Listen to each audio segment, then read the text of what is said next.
Hello guys, and welcome back to today's video. In today's video guys, I want to show you how to hide and unhide Spotify playlists.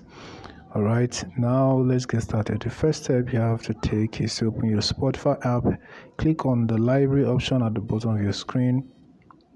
Select any of your playlist just like this, and right here you're going to find these three dots at the top. Click on that and scroll to the bottom. Now you find make private at the bottom. Click on that. Once you click on the make private button, then this is going to be hidden on Spotify. Now if you want to unhide it, click on the three dots again, scroll all the way down, click on make public, and now it's public, and that simply means it has been unhide. Now guys, this is how you can hide and unhide Spotify playlist on Spotify. Hope this guide was helpful. Give this video a like and equally subscribe if it was. Thanks for watching.